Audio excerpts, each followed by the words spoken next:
youngest, and we don't associate with our family at all because we had like problems and stuff. And I've been trying to like get to figure out.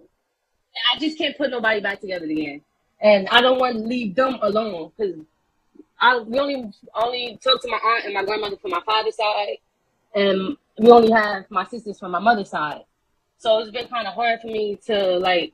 I've been trying to figure out what to do because I know I'm gonna leave and physically one day, and I want to leave them something. I want to leave them like at least people or family, you know. So I've been trying to collect books and stuff like that because I know my nephew, he's in tune. He looked up at the sky one day and said, "We're in a whole other galaxy." He told me he's seen his body outside of himself, like he sees his body while he was sleeping. So I know he's in tune, and I don't know how to go about bringing like a family to them because even my own family was all females in the house, and it's like very aggressive sometimes, and like a lot of masculine energy, not too much feminine energy.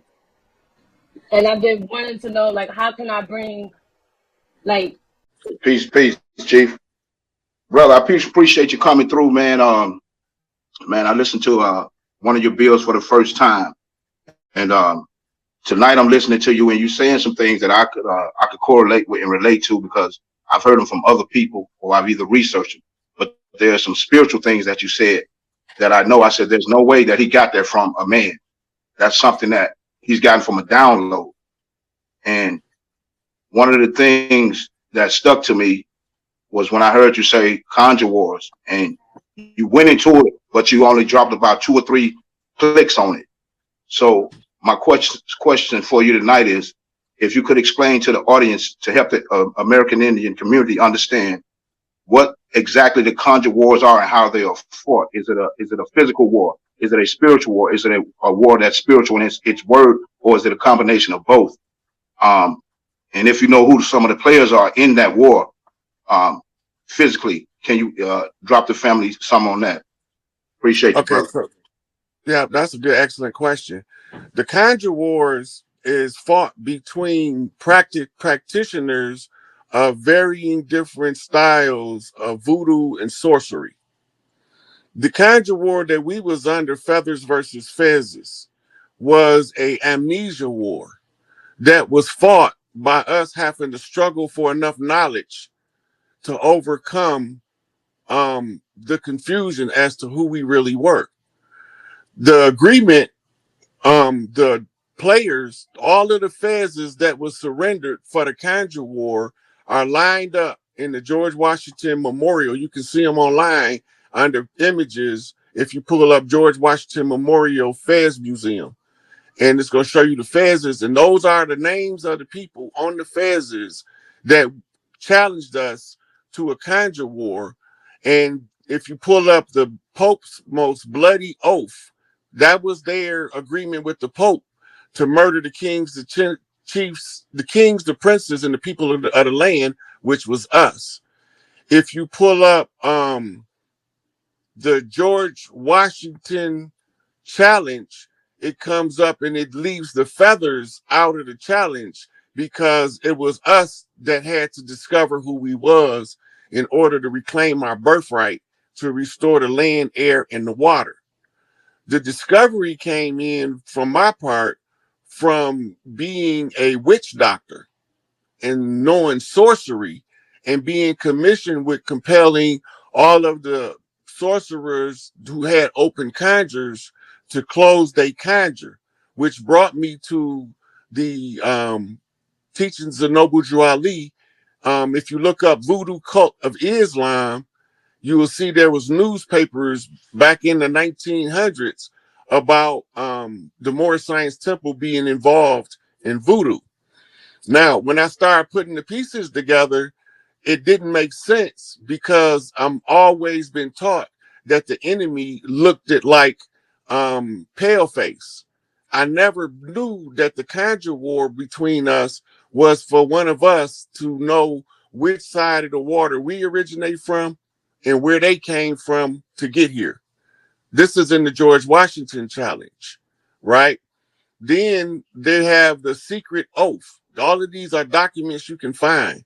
The secret oath goes through all of the shit they was gonna do to us.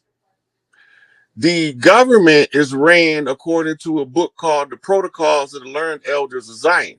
This is the principles of oppression that is the doctrine of white supremacy. It's a military strategy to use a cat's paw to conceal who the real power players is by giving you Plato's Republic played out in a stage show. So we had to become educated enough where we surpassed them in knowledge so that we can realize that we was already here. We didn't come on ships. We organic to the land, and we wore feathers, and the invaders, conquistadors, blackamoors, the black nobility came after exile. They wore fezzes and turbans. So now we over here in a perpetual, what they call protracted struggle to remember who in the fuck we are. And I'm here to remind us that we wore feathers, they wore fezzes, we won, they lost, they have to leave, and we cool. That's a absolutely, bro. That's fire. But that's some clarification. Like I said, that's some things you drop spiritually, that I catch personally, and I know that you can only get them. You have to be in touch with some sort of higher master teaching. It's not coming from a physical man. So when I say that, I'm saying two people can look at a document, right, at the same document, and what one person gets from reading that, they gonna see one thing, but then the spiritual eye is gonna see the same thing that the physical eye sees, but then be able to tie that to the presence of a being, a real live sentient being. That's another level of it. So when I heard you speak again on the conjure war, and then just some of the things you were saying, I said, okay, you came on the show. I said I was going to ask Top, man, can he go a little bit into that so that the family could get an understanding that it is a war of words, and the book, the Bible, is good and it's bad. It's a gift and a curse, but you have to have the eyes to see it because it's coded like that. Everything they do on this continent right here is in there, but you have to go through so many sources and layers to get to it, and you have to be willing to have a spiritual eye. If you ever try to approach it like that physically, you'll miss it, right? I heard you say cat's paw. So what I've understood the cat's paw is the same thing as the lion's grip. That it's the same presentation when a brother in the brotherhood, they meet a brother. So the cat's paw, but then that's even looking at jaguar, the ancient culture of Mesoamerica, the jaguar, and the science behind the jaguar. The jaguar is in over here is the same as the leopard in Africa, and in the Far East India, and the jaguars are the pelts that the priests wear to identify them clearly among the people when they in traditional native garb. Where you have the stealth priests, these are warrior priests. They use conjure wars. They wear the Black Panther pelt because they are a war priest. So the priesthood is broke up into functions and functionality. The jaguar priests are the ones that deals with the most social issues. The stealth priests are the ones who deal with the spiritual warfare aspect. And when the spiritual warfare becomes physical, they are the advisors to the chiefs on how to approach warfare. So Tupac give you the flip Machiavelli. Machiavelli was the advisor to the Medici, and he wrote The Prince. So Tupac becomes the advisor, Panther priest, to one that he's saying, we need guerrilla tactics. When you call for guerrilla tactics, you call for the next guerrilla clan to come in behind the Panther clan. They show it in Black Panther, the movie. The guerrilla clan don't want to be the clan to rule, but before they let these foreigners rule, they'll take the power. The gorilla grip is the master grip. The lion's paw is the master grip, but when you say cat's paw, you're saying something different. A cat's paw is you use somebody to do your dirt so that you can't be seen for the dirt you do. And that was the great kind game they was using on us. While they was using their understanding of the stars to map when we was coming back so they could murder us, we didn't know this was taking place in the Masonic lodges of the Scottish Rite. We didn't know. Noble Ali went in and discovered what they was doing was using voodoo on us and telling us voodoo was evil. And then the greatest defense for voodoo is fucking voodoo. You can't win a voodoo war if you don't use voodoo. That's spiritual warfare. It's being able to call on the lower spirits of the earth to come and aid you in restoring balance to nature by restoring the affairs of man to their proper order as a matriarchy. You won't notice if you can't read the energy signatures of the earth. They call that Wow, tapping the Akashic record. wow, that's interesting. You said about the you mentioned about the CASHAPP. What do you think about when we look at the Florida Panther, right? What they would call the Florida Panther, which some biologists they label it as a cross between a African leopard and a indigenous jaguar. But in my research, when I looked at the range of it, right, from where today, where it's from historic today to where it go all the way back to 1800. It's ironic that the same place is that all the tribes were. It's ironic that that's the same place that the range of the panther was, or the jaguar was. But what they have now is what they call a panther, which is just a genus class of it. It's not really the species. So we call them black jaguars, but they're labeling it as a leopard and or a hybrid mix between that African leopard and a No, jaguar. we've been had black jaguars over here ever since jaguars been here. They pop up Correct. periodically in the species naturally. The same way that the black leopard is the black panther from Africa, right? It's still got spots, whether it's a jaguar or a leopard, but it's just black because of its function in nature. It serves a purpose, but the priesthood of the jaguar hold that sacred secret about the purpose of the black jaguar, right? I gave you the exoteric version of the stealth priests and advisors to the chiefs. The black leopard is from Africa. The black jaguar is from over here. And both of them are called black panthers. We also get black cougars over here. The ironic thing about a black cougar is it got spots like a jaguar. But the regular cougar don't have spots normally.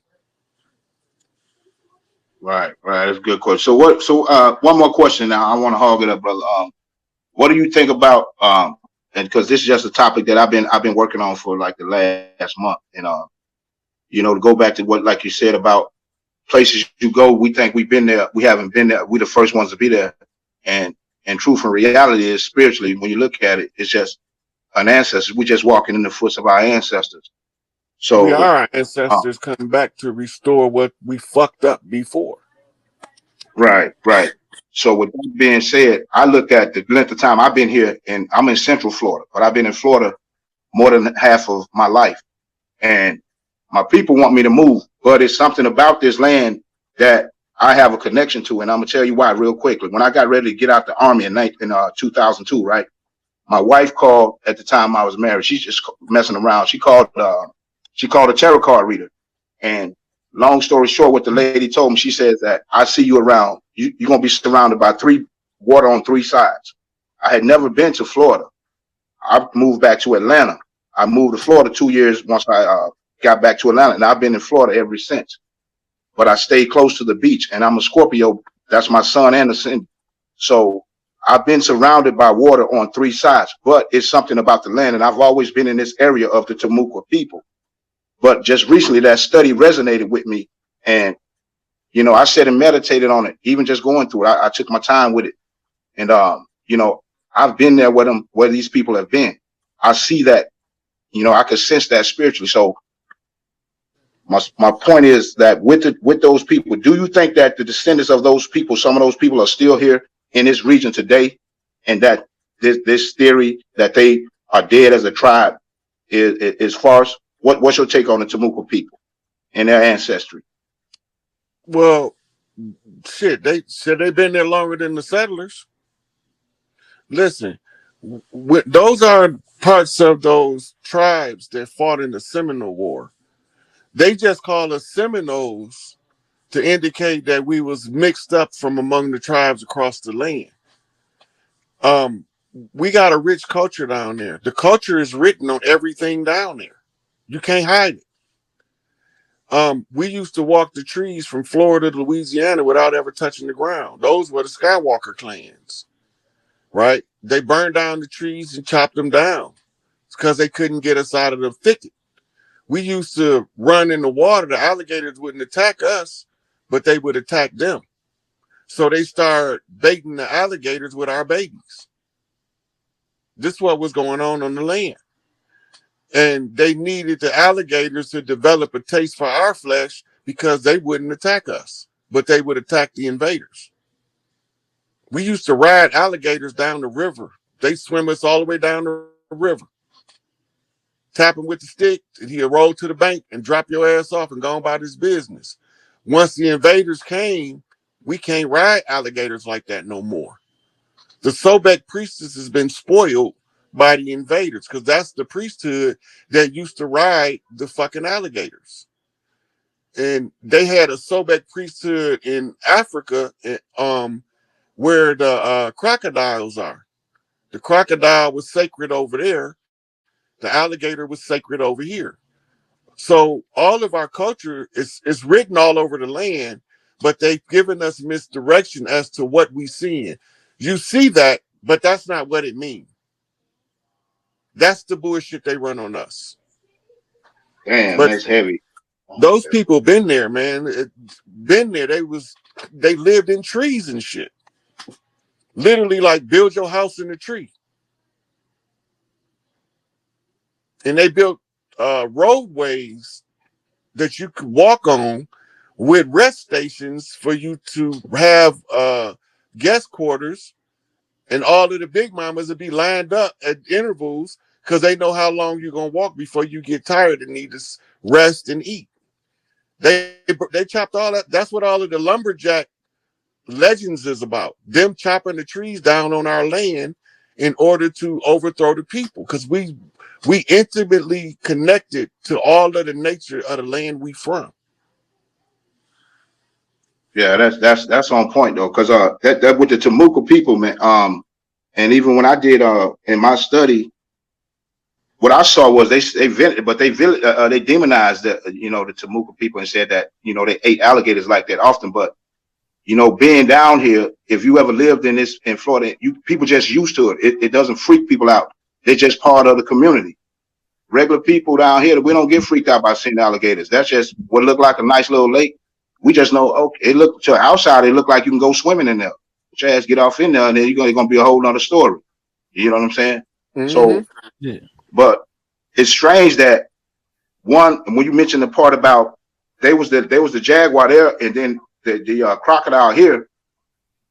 I found a picture of a jaguar, feasting on a crocodile down in South America. They hunt them, right? Yeah. So that's crazy that you said that, and I made a meme with that, with the jaguar snatching the fucking crocodile up out the water, biting him on the back of the neck. So that's on point though, fam. That's on point spiritually.